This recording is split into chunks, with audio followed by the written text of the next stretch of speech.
भारत माता की। बैठो।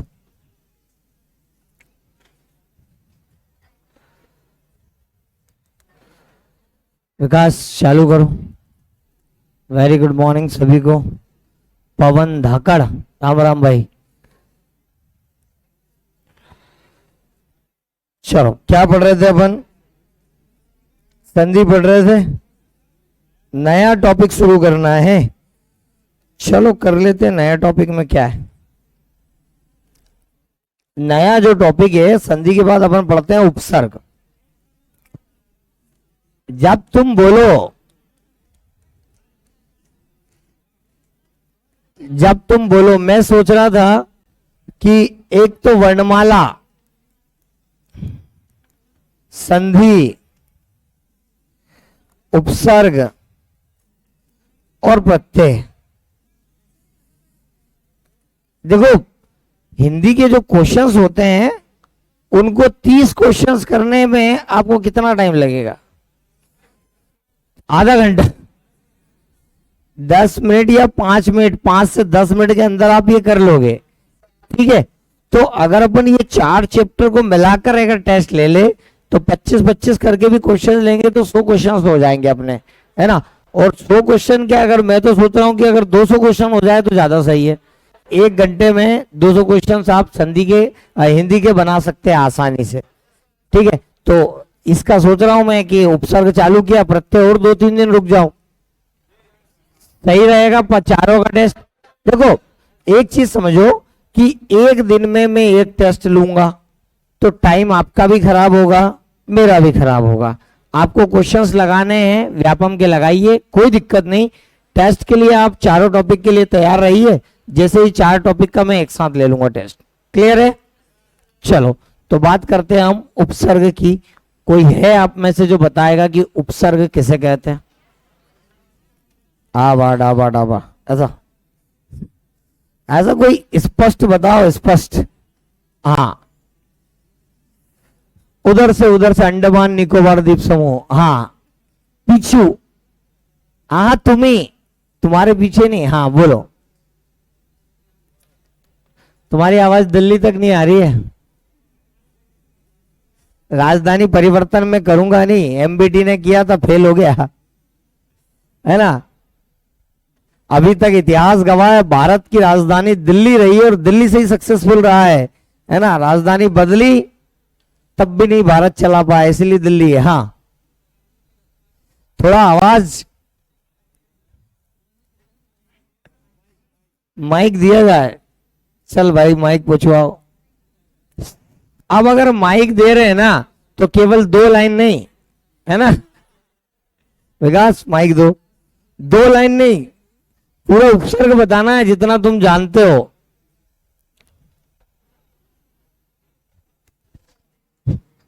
जो शब्दों के आगे जुड़ते हैं उन्हें उपसर्ग कहते हैं। ठीक है, रुकना, मैं तुम जो बोल रहे हो वो मैं लिख रहा हूं, फिर कटवाना मत बस, है ना। कि सर ये नहीं, जो शब्दों के आगे जुड़ते हैं, यही बोला तुमने? Yes sir. हाँ, अगला। अरे सबर करो, अभी अभी उसका नंबर चल रहा है, फिर सबको दिया जाएगा बराबर का मौका। अपनी क्लास में सबको आर्टिकल 14 का अधिकार है। हाँ यस सर। हाँ बोलो। अगला। मैंने कहा था कि माइक मिलेगा तो फिर चीजें तो बतानी पड़ेगी। अब एक लाइन से क्या होता है? Yes sir. हाँ बोलो जल्दी से। सर, शब्दों को आधा आधा किया जाता है तो आधा आधा किया जाता है। यस सर, धन लगा के बीच में, तो धन लगा सर, सर पूर्व पद को उपसर्ग कहते हैं और उत्तर पद को प्रत्यय कहते हैं। अच्छा, किसको पूर्व पद को क्या कहते हैं? सर, पूर्व पद को उपसर्ग कहते हैं और उत्तर पद को प्रत्यय कहते हैं। ऐसा कहाँ लिखा था? सर लिखा नहीं है सर, मैं बता रहा हूँ मेरी। अच्छा, हाँ ये परिभाषा हो सकती है। और क्या क्या लगाओ दिमाग जल्दी से। सर, वह अवयव जो शब्द के पहले जुड़ता है उसे उपसर्ग कहते हैं। जो अवयव शब्द के पहले जुड़ता है उसे मैं यही तो बोल रहा हूँ। ये जो हाथ खड़े हो रहे हैं ना कि हमको बताना है, हमको बताना है, अभी तुम्हारा नंबर भी आएगा, रुको रुको, है ना। तो एक काम करो, तुम वो माइक उधर ही पीछे दे दो, विकास उसको दे दो। हाँ, शब्दों में परिवर्तन होता है उसे विसर्ग उपसर्ग कहते हैं। विसर्ग कहते हैं। उपसर्ग सर, उपसर्ग। रुक जाओ, जो शब्दों में परिवर्तन होता है। क्या तुम सब लोग एग्री हो? हाँ, अभी रुको रुको रुको, अरे रुको तो सही तुम। हाँ, और कुछ? सर हो गया? और कुछ कहना है? नहीं सर। हो गया। वो तुम्हारे पड़ोसी को माइक दो। सर, उपसर्ग वे शब्दांश होते हैं जो शब्द के आगे जुड़ते हैं एवं शब्द के अर्थ में परिवर्तन ला देते हैं। ठीक है, तुमने एक चीज और बोली, शब्दांश होते हैं, आगे जुड़ते हैं और परिवर्तन लाते हैं। Yes sir. ये तीनों चीजें तुमने बोल दी। ठीक है, हो गया। और इधर अंधो आगे कोई है इच्छुक? हाँ हाँ, सबका नंबर आएगा, रुको तो सही। इधर कोई है बीच में इच्छुक तो दे दो।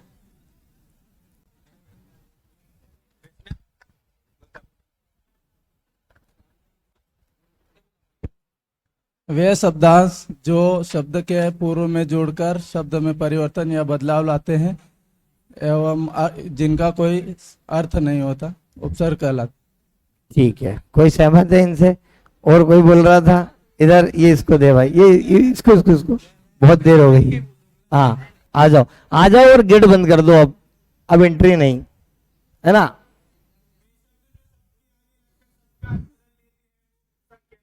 शब्द के आगे लगा है। मैं तुझे ही ढूंढ रहा था भाई, कब से, कहा गया है ना। तो एक बात बताऊं कि मैंने आपसे कहा, लिखो लिखो लिखो, उपसर्ग की परिभाषा लिखनी, लिखो उपसर्ग। हाँ, परिभाषा लिखिए। वे शब्दांश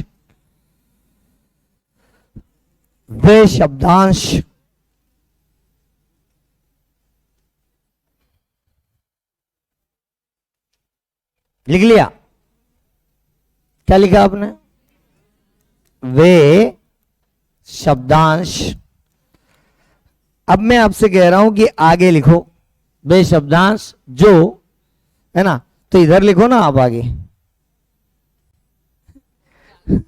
आगे तो ये होता है ना, तुम इधर क्यों लिख रहे हो? इधर भी होता है, इधर भी होता है। एक साइड क्लियर करो। मैंने बोला वे शब्दांश, आगे लिखो जो शब्द के, तो इधर नहीं लिखना है, आगे लिखना है। आपने ही बोला ये कि वे शब्दांश जो शब्द के आगे जुड़ते हैं, है ना। तो एक बात ध्यान रखना कि ये इन्होंने एक चीज बोली थी बीच में, शब्द के आगे वाला सेंटेंस गलत है। इसमें शब्द करना है पूर्व में या प्रारंभ में, इन शब्दों का प्रयोग करना है। ठीक है, ये गलत आएगा। कई बार आपको ऑब्जेक्टिव में दिखेगा जो शब्द के आगे जुड़ते हैं। आगे का मतलब तो यही होगा जो मैंने लिखा है उसके आगे लिखेंगे, और ये इधर थोड़ा ना जुड़ते हैं। उपसर्ग तो कहां जुड़ते हैं? पूर्व में जुड़ते हैं, पीछे प्रत्यय जुड़ते हैं। ठीक है, कोई भी शब्द होता है, ये हमने कहा शब्द, और शब्द है, इससे कोई नए शब्दों का निर्माण जैसे संधि में करते हैं ना, तो कोई एक शब्द अगर इस शब्द के पूर्व में जोड़ा तो वो क्या कहलाएगा, और अगर शब्द के पीछे जोड़ा तो ये क्या कहलाएगा? प्रत्यय। इनसे क्या होगा कि जैसे कि आप देखिए, मैंने एक शब्द लिखा सुंदर, एक शब्द था हमारे पास, हमने इसमें ता जोड़ दिया, तो ये उपसर्ग है कि प्रत्यय है? प्रत्यय। तो ता जोड़ने पर नए शब्दों का निर्माण हो गया। क्या बन गया ये?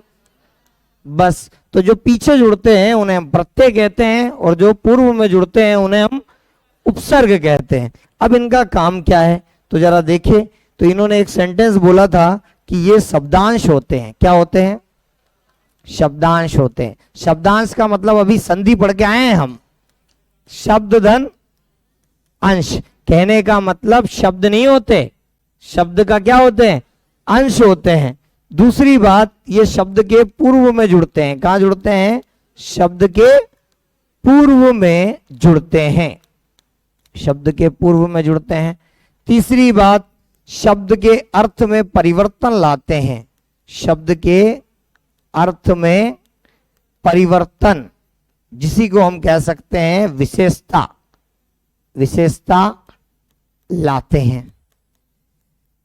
ठीक है, तो ये तो परिभाषा हो गई। अगर देखा जाए तो वे शब्दांश जो शब्द के पूर्व में जुड़ते हैं और शब्द के अर्थ में क्या लाते हैं, परिवर्तन।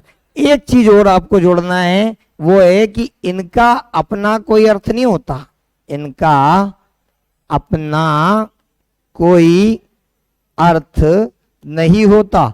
अब आप कहेंगे कि सर व्यापम तो अर्थ पूछता है, व्यापम के अगर पेपर देखेंगे तो वो तो अर्थ पूछता है, भैया अनु का अर्थ बताओ व्यापम की परीक्षाओं में। और जो दूसरी किताब है उसमें भी लिखा रहता है कि उपसर्ग है, यहां पर अर्थ लिखा रहता है, यहां पर उपसर्ग लिखा रहता है, और इसके बाद यहां पर उदाहरण लिखे रहते हैं। इस प्रकार से लिस्ट बनी हुई रहती है। अब आप कहेंगे कि सर आप तो कह रहे हैं कि अर्थ तो होता ही नहीं, तो फिर ये अर्थ क्यों दिए होते हैं, व्यापम क्यों पूछता है। मैं आपको बताऊं कि यहां पर लिखा शब्दांश है और भाषा की सबसे छोटी इकाई, खोल दो भैया, एंट्री नहीं है, लेकिन आज आखिरी एंट्री दे देते हैं विकास, आज आखिरी एंट्री है, 10 मिनट के बाद एंट्री नहीं रहेगी। अब आप सभी को बोल रहे हैं कि 10 मिनट के बाद एंट्री नहीं रहेगी, ठीक है। चलो देखते हैं। शब्दांश मतलब भाषा की सबसे छोटी अर्थपूर्ण इकाई क्या होती है, भाषा की सबसे छोटी अर्थपूर्ण इकाई कौन सी होती है, शब्द होती है, ठीक है। तो शब्द, अच्छा शब्द से छोटे का अर्थ होता है क्या, शब्द से छोटे का अर्थ होता है क्या। शब्द किससे मिलकर बनते हैं, है ना, किससे मिलकर बनते हैं। क्या वर्ण का कोई अर्थ होता है। देखो अगर मैंने कहा का, तो का कोई अर्थ है क्या, पा का कोई अर्थ है क्या, चा का कोई अर्थ है क्या, आ का कोई अर्थ है क्या। तो शब्द से छोटे का किसी का भी अर्थ नहीं होता। और भाषा की सबसे छोटी अर्थपूर्ण इकाई क्या होती है, शब्द। तो फिर इसका अर्थ कैसे हो सकता है, क्योंकि ये तो शब्दांश है, ये तो क्या है, शब्दांश है, और शब्दांश शब्द से छोटे का अर्थ नहीं होता, इसलिए इनका अपना कोई अर्थ नहीं होता। जब ये शब्द के साथ जुड़ते हैं तब अपना अर्थ प्रकट करते हैं। तो व्यापम का मतलब ये है कि जब ये इनके शब्द के साथ जुड़े तो इनके क्या क्या संभावित अर्थ होते हैं। तो यहाँ पर दो अर्थ, आपको दो तीन अर्थ देखने को मिलेंगे किताब में। तो जिस शब्द के साथ जुड़ा उस समय क्या अर्थ दिया, तो वो ऑप्शन में देते हैं कि संभावित अर्थ निम्न में से हो सकते हैं, तो वो आपको देखना है। वो तो ऐसे ही हो जाएगा, उसको याद करने की आवश्यकता बिल्कुल भी नहीं है। चलिए आगे आते हैं। फिर कहा शब्द के अर्थ में परिवर्तन करते हैं, कैसे। तो जैसे कि मैंने एक शब्द लिखा ज्ञान, दो तरीके से परिवर्तन करते हैं। मैंने यहां पर लिखा ज्ञान और फिर लिखा मैंने ज्ञान। पहला परिवर्तन में यदि हम देखें तो इसमें हमने आ जोड़ा, इसमें हमने वी जोड़ा। अब देखिए हमने क्या कहा, शब्दांश होते हैं, ये पूरा का पूरा शब्द है और ये शब्द का अंश है। तो ये पूरा का पूरा शब्द है और ये शब्द का अंश है, तो ये क्या है, शब्दांश है।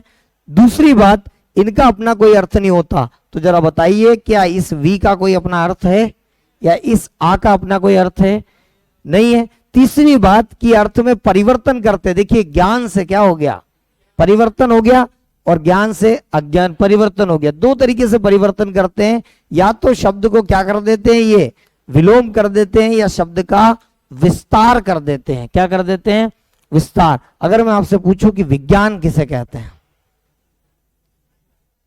साइंस, हाँ, और साइंस पूछूं तो विज्ञान, ये सही है। कोई बताएगा साइंस की परिभाषा, चलो हाँ, थोड़ी सी आवाज में बुलंदी लाओ, क्या लाओ, घटना के, भूलना मत, मास्टर ऑफ केमिकल साइंस, है ना। दूसरी परिभाषा गलत बता दो कि चल जाएगी, साइंस में नहीं चलेगी। खून खोलता है साइंस की बात, कोई ऐसे गलत बोलता है तो बोलो फिर से एक बार और, अपने तरीके से समझा सकती हो। तुम्हें सबसे ज्यादा अटेम्प्ट तुम्हारे खत्म हो गए, रुको अभी थोड़े दिन, चलो कोई बात नहीं, है ना, बैठो। हाँ, किसका व्यायाम, शुरुआत व्यक्ति के, प्रकृति के। और एक बात बताओ, एक बात बताना, एक शब्द आपने कई बार सुना होगा, राजनीति शास्त्र, एक एक प्राणी शास्त्र, एक सुना होगा वनस्पति शास्त्र, सुना है? हाँ क्या ना? तो मैं इन दोनों को प्रकृति में ले लूं, चल जाएगा? ये प्रकृति में आएगा क्या? फिर ये शास्त्र क्यों लिखा है? कुछ लोग बता रहे हैं हाँ हाँ, अरे मैं विज्ञान नहीं पढ़ा रहा हूं, वो तो यहां पर आया इसलिए, ये मुझे केवल ये शब्द दर्शाना है बस, मैं विज्ञान नहीं पढ़ा रहा हूं। ऐसे ऐसा मत सोचना कि सर के अंदर विज्ञान का भूत आ गया, कीड़ा जाग गया, ठीक है? हाँ, तो ये शब्द का मतलब समझाना चाह रहा हूं। और कुछ यहां पर क्या बोलना चाहोगे तुम? अरे 10वीं पास सब हो ना? हाँ, और सबने पढ़ा है ना 9वीं 10वीं में। आपको पता है यूपीएससी में भी 9वीं 10वीं का ही साइंस आता है, इससे ज्यादा नहीं आता। 9th की एनसीईआरटी पढ़ लो, काम बन जाएगा आपका। हो गया? ठीक है। और कौन था इधर से? हाँ ये भाई साहब, बहुत देर हो गई। हाँ हाँ हाँ, तुम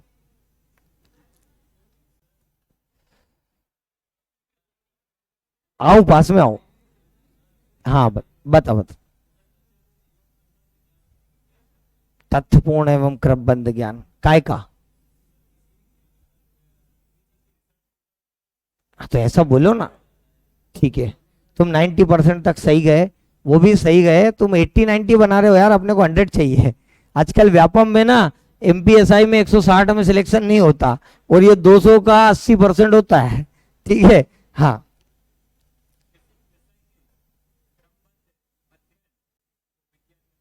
बोल सकते हैं अपन, बेटो ठीक है, पल्ले पड़ गया। अब अगले क्वेश्चन में, अगले, हाँ तुम भी कर लो मन की अपने।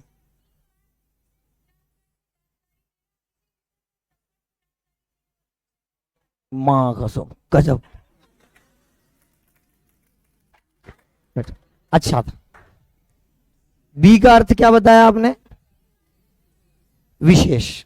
लेकिन बी का तो कोई अर्थ ही नहीं होता।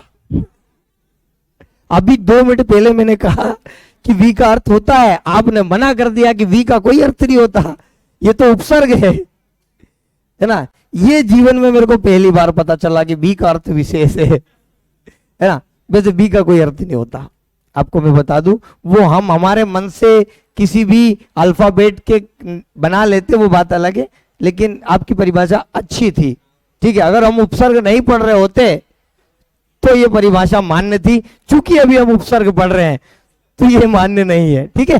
कुल मिला के ये सब लोग ये कहना चाहते हैं कि कोई भी विषय हो, जरूरी नहीं कि वो प्रकृति का ही हो, वनस्पति हो, प्राणी हो, जरूरी नहीं है।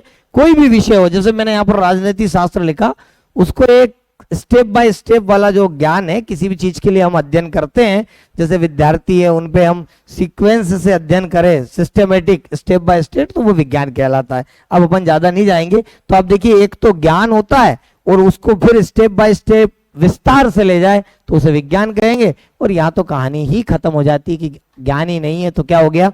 अज्ञान। तो 3 पॉइंट थे हमारे। एक तो होते शब्दांश, हमने देख लिया कि सटीक बताया तो मैंने, यही जाता है। कोई जो विषय होता है उसका यदि हम क्रमबद्ध ज्ञान मतलब अध्ययन करें, या उसका क्रमबद्ध ज्ञान ही विज्ञान कहलाता है। इतनी सी सरल। ये इतने सारी देर से चिल्ला रहे बहुत सारे लोग, ठीक है? प्रकृति से जुड़ी जानकारी, कोई घटना हो, लिखा है उसने अंजलि मिश्रा कि किसी भी घटना या प्रकृति से जुड़ी जानकारी के बारे में अंजलि एक चीज और जोड़ो, उसमें क्रमबद्ध और अध्ययन गलत लिखा है ना? चलो आगे बढ़े, इसको हम कह सकते हैं। चलो आगे आते हैं। दूसरी बात, ये शब्द के कहां जुड़ते हैं? पूर्व में जुड़ते हैं। तीसरी बात, ये शब्द के अर्थ में क्या करते हैं? परिवर्तन या विशेषता लाते हैं, तो 2 तरीके से विशेषता ला दी। और चौथी बात, इनका अपना कोई अर्थ नहीं होता। तो फिलहाल में यहां अपन इसका अर्थ विशेष नहीं बताएंगे। बाकी यदि मैं कभी पढ़ाऊंगा तो ये आपकी बात का उल्लेख जरूर करूंगा, ठीक है? कि वी का मतलब विशिष्ट और ज्ञान है ना, किसी भी विषय का। अच्छी परिभाषा थी, ठीक है? हम प्रेजेंटेशन के लिए ये बोल सकते हैं। तो इसको लिख लो जरा, लिखो, वे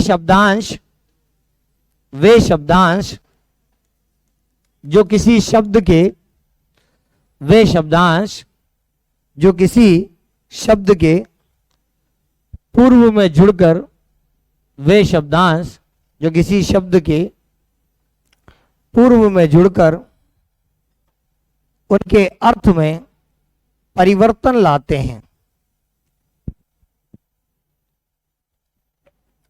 वे शब्दांश जो किसी शब्द के पूर्व में जुड़कर उनके अर्थ में परिवर्तन लाते हैं। वे शब्दांश जो किसी शब्द के पूर्व में जुड़कर उनके अर्थ में परिवर्तन लाते हैं। परिवर्तन लाते हैं या विशेषता लाते हैं, ठीक है, उपसर्ग कहलाते हैं। जैसे करके आप ये लिख लेना, जैसे कि एक शब्द है हार। हार में हम अगर दो प्रकार के उपसर्ग जोड़े, जैसे मैं एक जोड़ दूं प्रा, एक जोड़ दूं उप, है ना, लिख लो।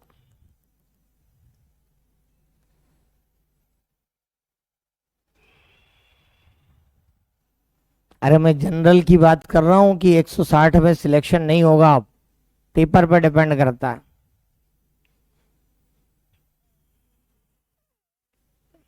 टिप लिया, टिपो जल्दी से।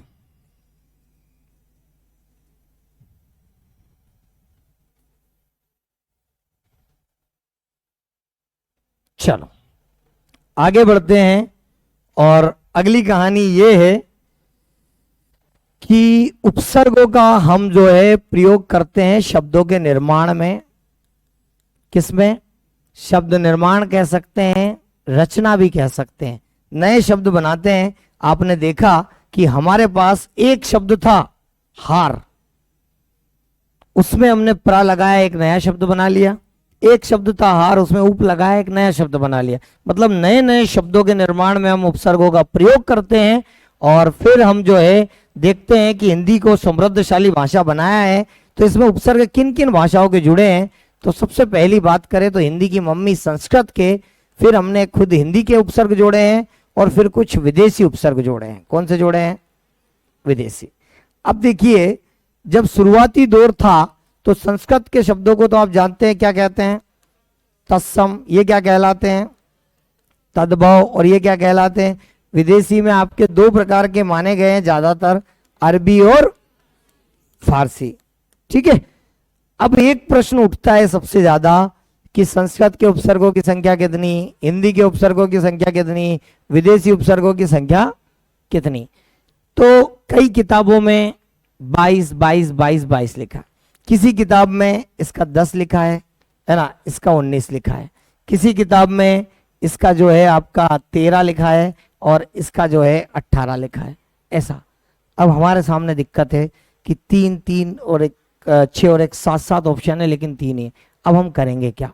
तो हम यहाँ पर व्यापम के आंसर देंगे, जो व्यापम ने अभी तक आंसर दिए। हमें कोई मतलब नहीं है कि दूसरा बोर्ड क्या आंसर दे रहा है, हमें तो व्यापम क्या दे रहा है। तो देखिए, संस्कृत में कोई विवाद नहीं है। संस्कृत के उपसर्गों की संख्या कितनी बताइए? 22 बताइए। हिंदी के उपसर्गों में अगर आप अरिहंत की किताब पढ़ते हैं तो वो 10 देता है। कितने देता है?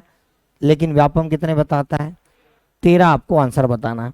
विदेशी उपसर्गों में आपको कितना बताना है?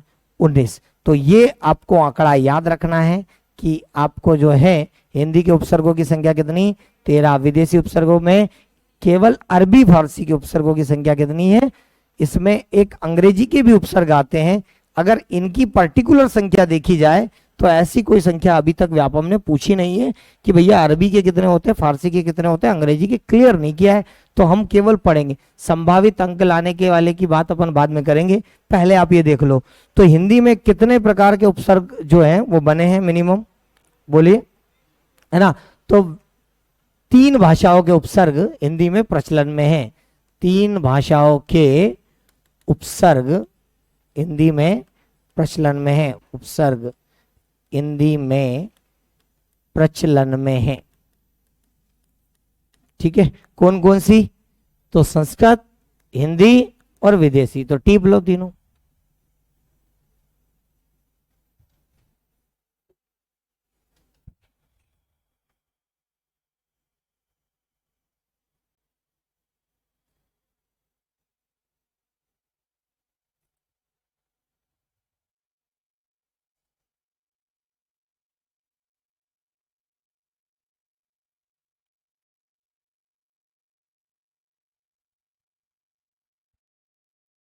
भाई जिनको ऐसा लगता है कि एसी कम करवा दो, वो एसी के नीचे बैठा ही मत करा करो, है ना। एसी नहीं थी तो एसी लगवा दो, एसी आ गई तो एसी कम करवा दो। तो वो जो व्यक्ति है वो मैनेजमेंट करेंगे। और आप लोगों को ऐसा लगता है कि हम एसी सहन नहीं कर सकते, तो उसके नीचे मत बैठा करो, दूर बैठा करो। मुझे नहीं लगता कि इतनी ज्यादा एसी है कि बहुत ज्यादा ठंडी लग रही है ना। और जिन लोगों से सहन नहीं होता वो मत बैठा करो, उसके नीचे थोड़े से साइड होके बैठा करो।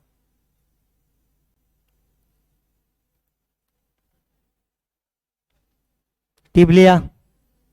अरे हाँ के ना। चलो, अब सबसे पहले क्या पढ़ेंगे हम? संस्कृत के उपसर्ग। क्या पढ़ने वाले हैं? संस्कृत के उपसर्ग।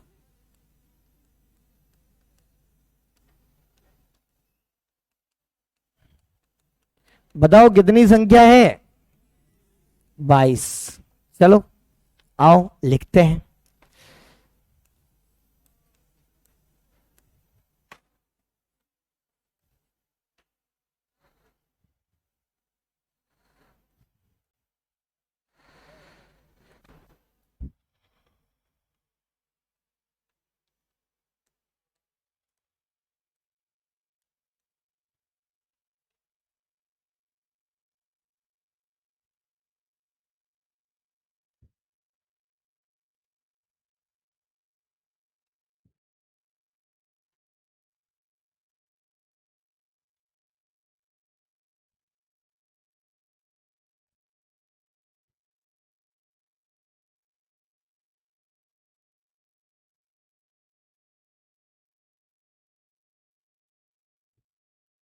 कितने हो गए?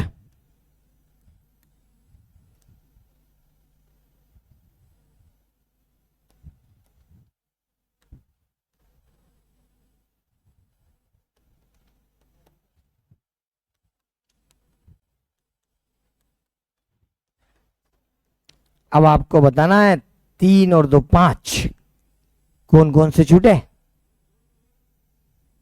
हाँ, एक तो धुर, एक दुष, अब और 3 वी। बीर थोड़ा ना होता है, वी हो सकता है।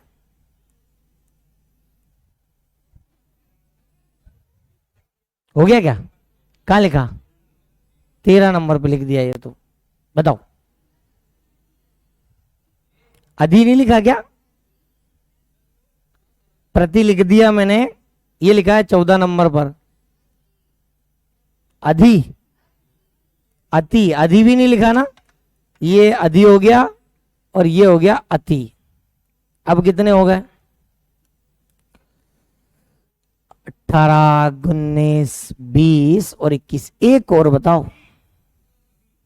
अभी लिखा है, ये लिखा है 2 नंबर पे, उप नहीं लिखा शायद तक। ठीक है, ये हो गया 22। और किसी के मन में कुछ ख्याल आ रहा हो तो बोल दो कि ये भी हो सकता है। आ रहा है क्या?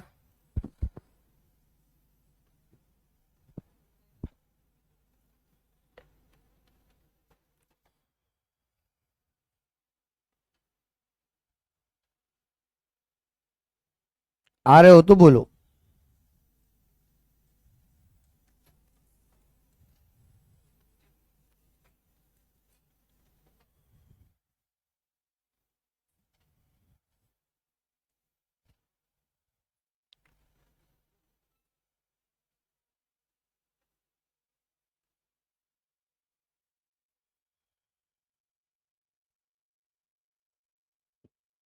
अरे टीप लिया सभी ने?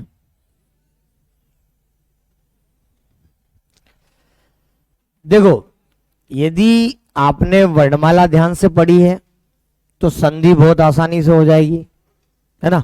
हो सकता है संधि में दिक्कत आए, पर संधि की जितना रोज प्रैक्टिस करवाई है यदि आपने उतनी की है तो उपसर्ग और प्रत्यय के साथ फ्री है। मतलब संधि यदि आपने पढ़ ली है तो उपसर्ग प्रत्यय 100% कुछ भी नहीं है, केवल बस ध्यान देखना है कि कॉन्सेप्ट क्या है, बस बाकी और कुछ नहीं। ये पूरा का पूरा संधि पर डिपेंड है, क्योंकि हम संधि पढ़ते हैं तत्सम शब्दों की, और ये जितने भी उपसर्ग हैं वो सब तत्सम शब्दों के हैं। ठीक है, तो टिप लिया आप सभी ने? हाँ, जैसे हम 3 कॉलम बनाते आ रहे थे अभी तक, कि एक में तो मैंने आपको दिया एग्जाम्पल, दूसरे में आप बनाएंगे, तीसरा जो है सुधार का कॉलम। ठीक है, चलो देखते हैं कैसे। तो उपसर्ग करते कैसे हैं ये देखिए। जैसे कि अगर मैं यहां पर लिखूं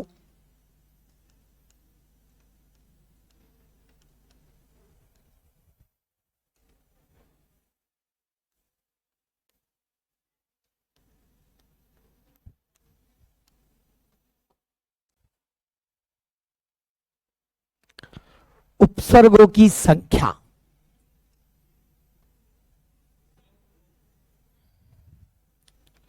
चलो आते हैं ऑप्शन ए के साथ। ए फॉर एप्पल कितने लोग हैं? 1 2 3 4 5 6 7 8 9 10 11 12 13 14 15 16 17 18 19 20। नहीं, पहले एक ने हिम्मत दिखाई कि कोई हाथ खड़ा कर रहा है कि नहीं, तो ही मैं बताऊंगा, है ना। बी वाले कितने हैं? बी वाले भी बहुत सारे बराबर जा रहे हैं। सी कितने हैं? तुम हर में हाथ खड़े कर रहे हो, हाँ। सी भी है कुछ। डी कितने हैं? है ना, तुम अकेले ही बचे हैं। और बाकी किधर है? अरे बाकी किधर है? अच्छा, बाकी मेरे साथ है, तो मैं तो हूं सी के साथ, है ना। तो ये जो भीड़ थी 1 और 2 वाली वो गलत है। कारण देखो, आपको मैंने संधि सिखाई है, अगर इसकी संधि करे तो ये बनता है दुर्धन। पहली बात, आपको पता है कि इस रा दिया होता था इस फॉर्म में, तो हम इसको विसर्ग में बदलते थे, हाँ के ना, विसर्ग में बदलते थे। तो एक तो ये हो गया दुर, एक बार तोड़ दिया, दूसरी बार तोड़ेंगे तो आपको पता है ये संधि कौन सी है, इसमें यण संधि है, विधन आहार। फिर एक बार और तोड़ के देखेंगे, है ना। तो इसको अगर हम तोड़े तो देखेंगे कि आहार में अवधन। तो आप क्या सीखे? सीखने में ये कि उपसर्ग में संधि और संयोग दोनों का प्रयोग होता है। यहां पर आप देखिए ये संधि हो गई और ये अव जो है वो संयोग है, क्योंकि जहां परिवर्तन नहीं होता। तो उपसर्ग को निकालते समय आपको संधि और संयोग दोनों देखना है। तो आप यहां पर देख रहे हैं कि 1 2 और 3 उपसर्ग हो गए। जरा दुर, वी और अव देखो तो इसमें कहां है? एक 18 नंबर पर, एक 13 नंबर पर और एक 6 नंबर पर। क्लियर है? बस ऐसा ही आपको प्रश्न जो आते हैं, एक प्रकार के प्रश्न तो पूछ लेते हैं आपकी परिभाषा से कि भैया उपसर्ग क्या होते हैं, किससे बनते हैं। तो ये जो मैंने आपको ये लिखाया है, इनमें से ऑप्शन बनाकर पूछ सकते हैं, मतलब उपसर्ग में। दूसरी बात अगर हम कहें तो दूसरा पूछ सकते हैं संख्या, दूसरा टाइप पूछ सकते हैं दिए गए उपसर्ग में संख्या कौन सी है। तीसरा प्रश्न जो बनता है वो ये बनता है कौन से उपसर्ग है, कौन से उपसर्ग है। अब ये तो डिपेंड करता है कि दुर्व्यवहार दिया है तो 3-3 उपसर्ग है, ऑप्शन के हिसाब से डिपेंड करता है ये वाला प्रश्न। अगर ऑप्शन में नहीं दिया है तो बात ही खत्म हो जाती है। चौथा प्रश्न बनता है किस भाषा के उपसर्ग है। ठीक है, तो इसके अलावा और एक और शब्द बनता है, एक और प्रश्न बनता है मूल शब्द। ये 5 प्रकार के प्रश्न बनते हैं, इसके अलावा उपसर्ग से कोई प्रश्न नहीं बनता। 5 टाइप से पूछ सकते हैं आपसे। पहला तो परिभाषा से शब्द होते हैं, शब्दांश होते हैं, पूर्व में जुड़ते हैं, परिवर्तन करते हैं, नहीं करते हैं, ये जो मैंने आपको ये बताया है, इसमें से आपको पूछ लेते हैं वो ये। दूसरा जो है वो आपसे ये पूछेंगे संख्या, तो संख्या हमने देखा कि संख्या कितनी है, 3 है। कौन से उपसर्ग है, तो ये जो ऑप्शन में रहे उस पर डिपेंड रहना है। चौथा, ये किस भाषा के उपसर्ग है ना, तो ये तो संस्कृत के वैसे उपसर्ग जो है वो निम्न भाषाओं के रहते हैं। कौन कौन सी थी, हिंदी, संस्कृत हिंदी और विदेशी, ये भी हो सकते हैं। इसके बाद जो अगला प्रश्न है वो ये है कि आपका मूल शब्द क्या है ना, हार है। तो जरा देखो इधर से, अगर मैंने ये लिखा,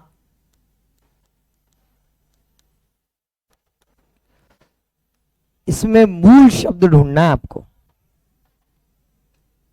मूल शब्द। इसमें प्रत्यय भी है, उपसर्ग भी है, लेकिन मूल शब्द ढूंढना है, मूल शब्द। जैसे आपने देखा था कि एक शब्द था सुंदर और उसमें हमने ता लगाया, तो मूल शब्द तो क्या है, सुंदर है। जैसे कि हमने कहा ज्ञान एक शब्द था, उसमें आ लगाया, तो मूल शब्द क्या है, ज्ञान है। ऐसा ही इस शब्द में आपको मूल शब्द ढूंढना है। ऑप्शन दूं क्या, चलो।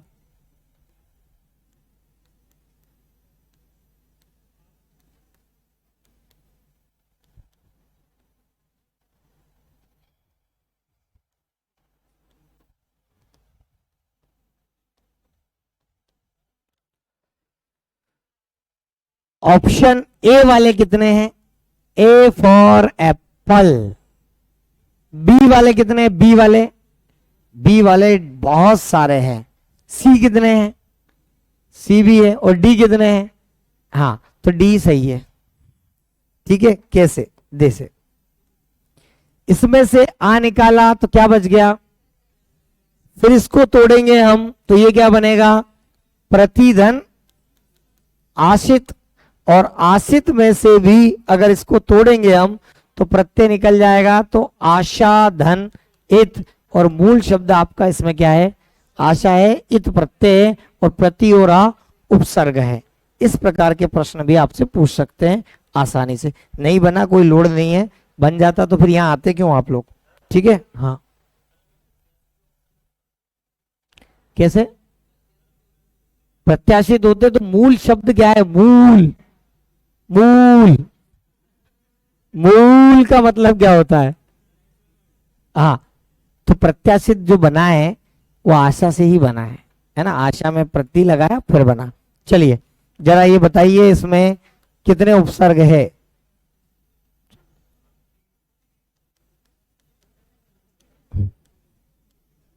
लिखिए, बनाइए, कॉपी में लिखिए।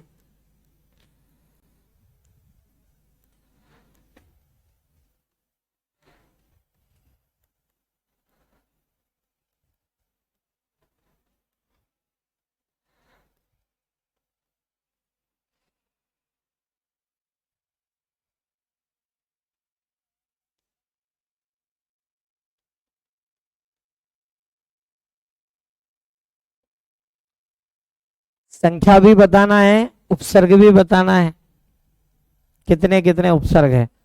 संधि यदि आपको आती है तो संधि में संधि और संयोग दोनों बताया है।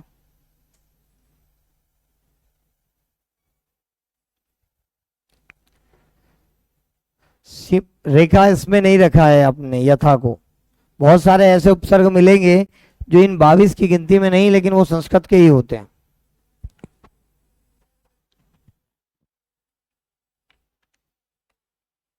तीन कॉलम बनाएंगे, एक कॉलम जिसमें मैंने लिखा है, दूसरे में आप बनाएंगे, और तीसरा सुधार वाला। दुर्भी संधि, लास्ट में लिखा है दुर्भी संधि। सबसे पहले लिखा है सुसंगठित।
अरे हो गया, कितने लोगों का बाकी है?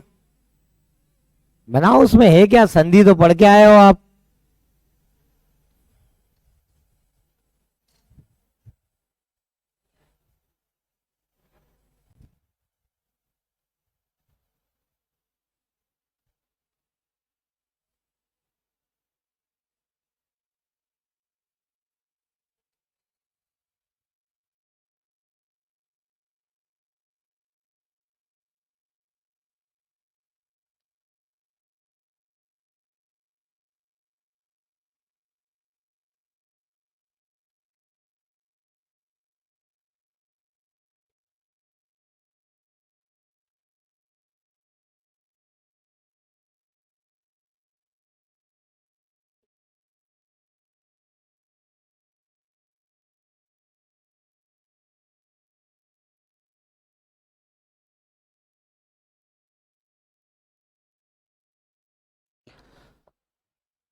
अब ठीक है, बनाए, चलो बनाते हैं। आओ, देखो सबसे पहले तो इसमें क्या है, सबसे पहले है सु, फिर शब्द क्या बचा, संगठित। यदि संगठित शब्द को तोड़ेंगे तो क्या बनेगा, समधन गठित, समधन गठित। इसमें मूल शब्द क्या है, गठित, तो उपसर्गों की संख्या कितनी, 2। ठीक है, तो उपसर्ग है यहां पर कितने, 2। आगे चलते हैं, प्रत्याघात की बात करें तो पहले क्या बनेगा, प्रति, और शब्द क्या बचेगा, आघात, और आघात को भी यदि हम तोड़ेंगे तो आधन। अब एक बात ध्यान रखना कि ये जितने भी टूटते हैं ना, ये डिपेंड करेंगे ऑप्शन पर। ठीक है, अगर मान के चलिए उन्होंने प्रति को ही तोड़ा, आघात को नहीं तोड़ा, ऑप्शन पर डिपेंड करेंगे, पूरा का पूरा खेल ऑप्शन पर डिपेंड करे। हम तो जब तक यहां तो पूरा तोड़ रहे हैं, जितना टूट सकता है उतना, लेकिन बाकी का तोड़ना ऑप्शन पर डिपेंड करेगा। आगे चलते हैं, अपव्यय क्या बनेगा, अपधन व्यय, लेकिन आप जानते हैं यहां तो आपका संयोग लग गया, लेकिन व्यय में संधि है, क्या बनेगा, विधन। कौन सी संधि है, व्यय में यण स्वर संधि, आप जानते हैं या और वा के पहले आधे वर्ण आए। आगे चलते, समालोचना क्या बनेगा, समधन आलोचना। अगला व्यायाम का क्या बनेगा, हाँ इसको आप चाहे तो तोड़ सकते हैं, आधन लोचना, इससे ज्यादा नहीं तोड़ सकते बस आप। ठीक है, व्यायाम का क्या बनेगा, विधन आयाम, लेकिन आयाम को भी तोड़ेंगे तो आधन याम। क्लियर है, आगे बढ़ते हैं, दुर्भी संधि। दुर्भी संधि का मतलब होता है जो बुरे कामों के लिए गांठ जोड़ किया जाता है। मान के चलिए मेरी किसी से दुश्मनी और उसकी भी दुश्मनी दूसरे व्यक्ति से, तो दुश्मन दुश्मन दोस्त होके उसका बुरा करने के लिए जो कहते हैं कि जो कॉन्ट्रैक्ट साइन करते हैं उसको कहते हैं दुर्भी संधि। मतलब गुप्त मंत्रणा जिसके लिए, बुरे कामों के लिए जो किया जाता है उसे कहते हैं दुर्भी संधि। चलिए इसको तोड़ते हैं, सबसे पहले दुर, फिर अभिसंधि बचेगा, है ना, तो फिर दुर के बाद यहां पर अभिसंधि में से अभी निकाल दिया, तो फिर क्या बचेगा, संधि। अगर संधि को भी तोड़ देंगे तो समधन धी। तो यहां पर उपसर्ग यदि हम देखते हैं तो यहां पर 2 है, यहां पर भी 2, यहां पर भी 2, यहां पर भी 2 और यहां पर 3। हाँ,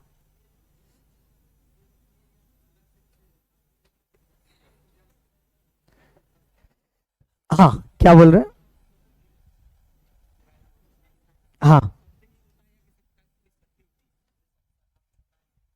ये शब्द होता है, हाँ ये शब्द होता है, और कुछ शब्द ऐसे होते हैं जिनका निर्माण, अब आप अगर ये सोचो ना कि हर शब्द में उपसर्ग हो, तो वो उपसर्ग बनाए नहीं है तो उपसर्ग कहां से होगा। हम उनका अध्ययन कर रहे हैं जो मिलकर बने हैं, है ना। तो ये कभी मत देखना कि हर शब्द में उपसर्ग हो, हर शब्द में संधि हो, हर शब्द में प्रत्यय हो, ऐसा नहीं होता है। हम यहाँ पर उन शब्दों के बारे में पढ़ रहे हैं जो उपसर्ग से बने हैं, संधि से बने हैं, प्रत्यय से बने हैं। ठीक है, बना लिए, पूरे पूरे सही कितने लोग के गए, चलो अच्छी बात है। हाँ देखो मैंने 4 प्रश्न आपको बता दिए हैं, 5 टाइप के प्रश्न हैं आपके, इन चीजों से बन सकते हैं। ठीक है, अब अगर हम यहां पर बात करें इस वाले एग्जाम्पल में, तो देखो सबसे पहले तो किस भाषा के उपसर्ग है ये, कितने उपसर्ग हैं, है ना। और दूसरी बात, ऑप्शन में कौन से उपसर्ग है, तो जो ऑप्शन में होगा दो में से वो होगा, ठीक है। और मूल शब्द क्या है, घटित। तो एक ही प्रश्न को हम कई डायमेंशन में देख सकते हैं। क्लियर है। चलो आगे बढ़ते हैं। तो अगला लिखे आप। हाँ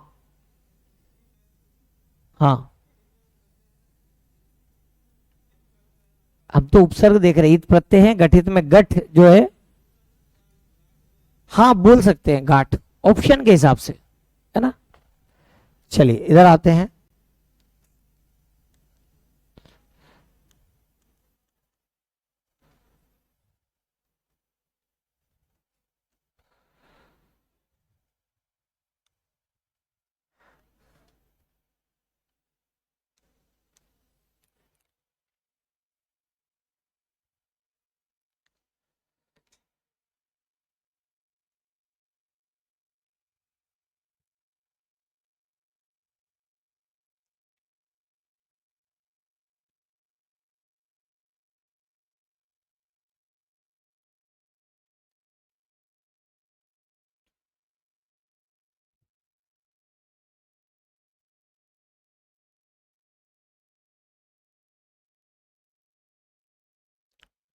बनाइए।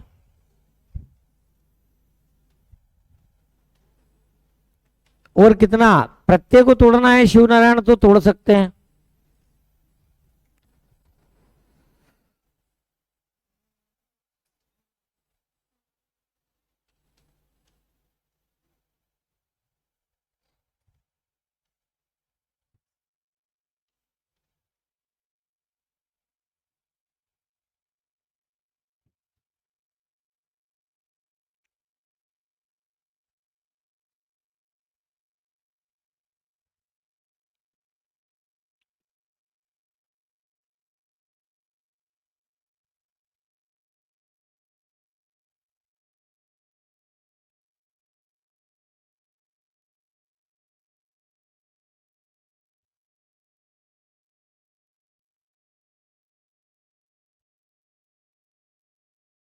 बना लिए सभी ने।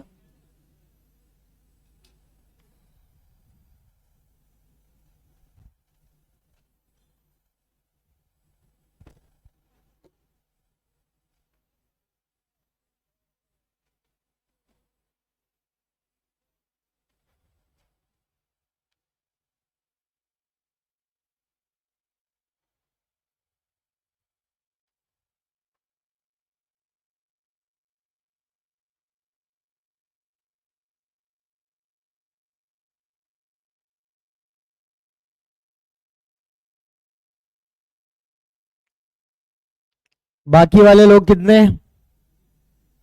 जल्दी करो यार थोड़ा।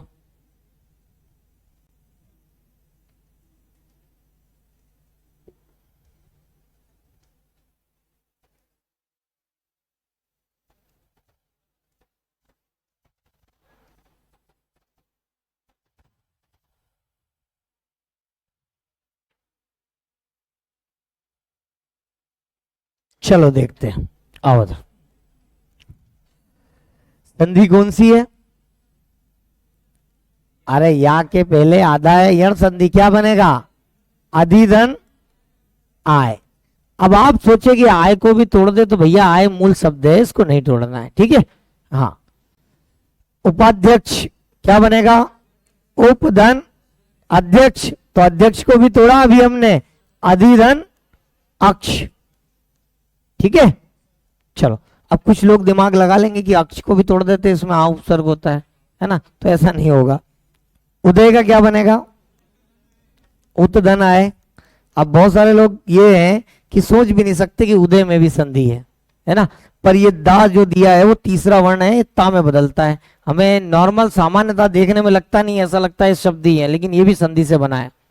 रिक्शा वाले भाई राम राम, राजन साहू, तुम लोगों को रिक्शा की जरूरत लगे नरसिंहपुर में, तो ये राजन साहू है जो रिक्शा चलाते हुए क्लास देखते हैं, है ना। चलो, उत्छेद, उत्धन छेद, और हर क्लास में पाए जाते हैं राजन साहू, है ना। हाँ, उत्धन छेद थोड़ी देर के लिए आते हैं फिर चले जाते हैं, ठीक है। अगला समधन, है ना, विधान। अब देखो विधान को भी ऑप्शन के हिसाब से तोड़ना है, या तो विधान ही रहने देना या वि धन धान तोड़ सकते हैं आप, लेकिन इसमें अगर मूल शब्द देखे तो विधान ही मूल शब्द है। मूल शब्द देखिए, क्योंकि संविधान से संबंधित विधान से है, पर अगर वो फिर तोड़ना चाहे ऑप्शन में तो फिर वि धन धान भी तोड़ सकते हैं, डिपेंड करता है ऑप्शन के साथ। पर आपको पहली प्रायोरिटी में केवल और केवल सम उपसर्ग लगाना। आगे चलते हैं, प्रणाम का क्या बनेगा, प्रधन नाम। ठीक है, तो देख लेते हैं कितने कितने हैं। इसमें एक, इसमें दो, इसमें एक, इसमें भी एक, इसमें दो और इसमें एक। अगर सही मायने में कहा जाए तो पूरा उपसर्ग यहीं समाप्त हो जाता है, मेन कॉन्सेप्ट खत्म। बट कल जो है हमें हिंदी की, अरबी, फारसी के केवल प्रैक्टिस करना है, पर अगर थोड़े से अगर बुद्धिमत्ता से सोचा जाए तो उपसर्ग खत्म है। अब आप प्रैक्टिस कर सकते हैं अपने मन से। ठीक है, चलो आज इतना ही रख रहे हैं। बोले भारत माता की।